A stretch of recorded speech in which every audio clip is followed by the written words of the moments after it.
Hello, everyone. My name is Hanne Kvamsdal, and I'm a senior research scientist at SINTEF in Trondheim, Norway.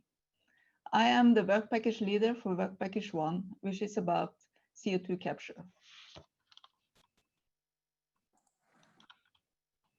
You saw in the video that you saw some snapshots of the pilots in the video and some of the work that has been done in this work package.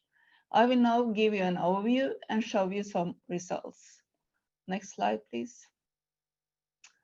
Since this project is about accelerating CCUS, we wanted to work on relatively mature technology and rather focused on operating issues. Thus, we have focused on post-combustion absorption.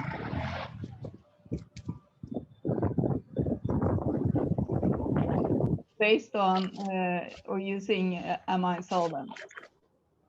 Furthermore, we have focused on capture from both power plants as well as industrial sources. For simplicity, we have considered only conventional absorber stripper systems, as shown in the figure to the right, and we have used only generic type of solvent systems, the MEA and a solvent named CESA1, as it was developed and tested in the previous EU project CESAR. The work package was divided into 4 tasks, one on emission of amine and amine degradation products and emission reducing measures, one on degradation and solvent management, one on advanced control and flexible operation, and finally one on costs. Of course, all the others will influence on the cost, but in the cost task, we are assessing the 2 solvent systems regarding large-scale application. I will come back to that later. Next slide, please.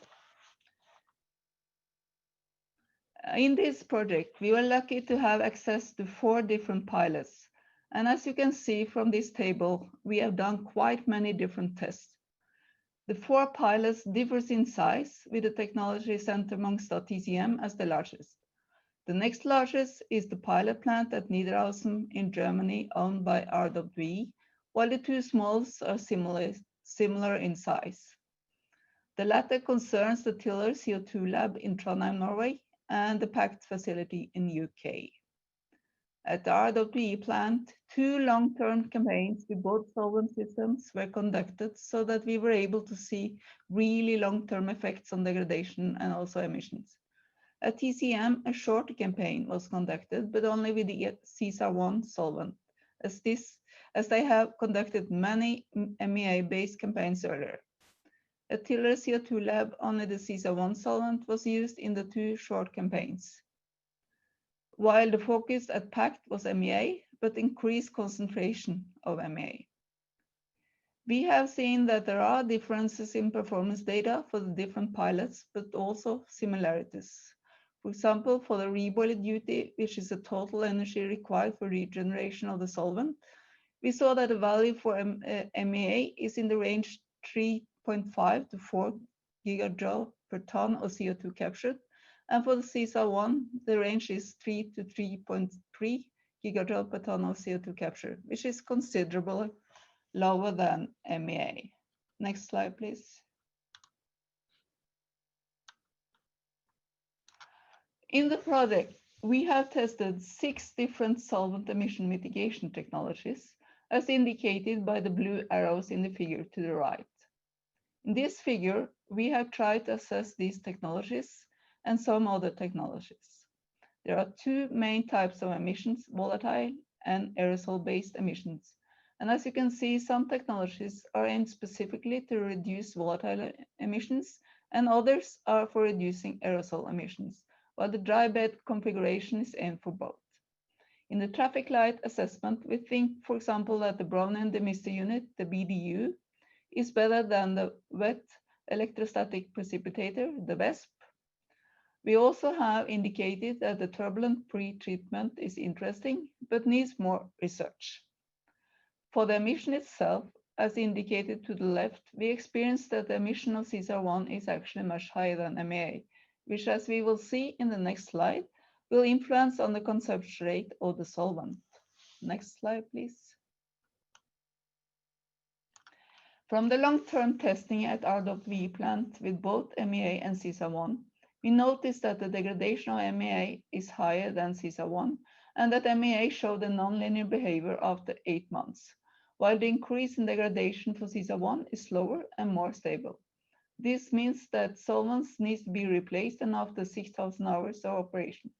The solvent consumption rate was 0.45 kilograms per ton of CO2 capture, and for CISA-1, and it was around 0.4 kilogram for MEA. The reason for the slightly higher consumption rate for CISA-1 is the higher emission, as I already indicated. We also have tested some solvent management technologies as shown in the figure to the right and compared to some others.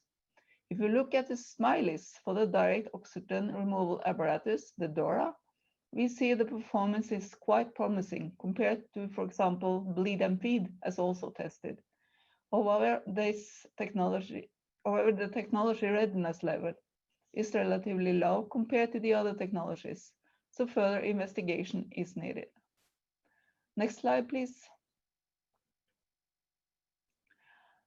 We also tested dynamic operation of the pilots in order to see the effect on emission and degradation.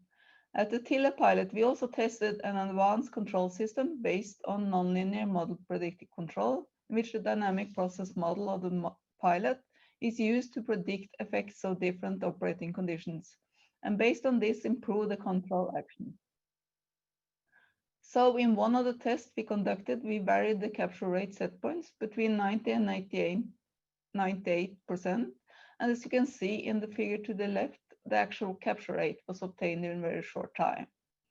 Also embedded in the control system is an optimization routine, which is in this case minimizes the reboiler duty.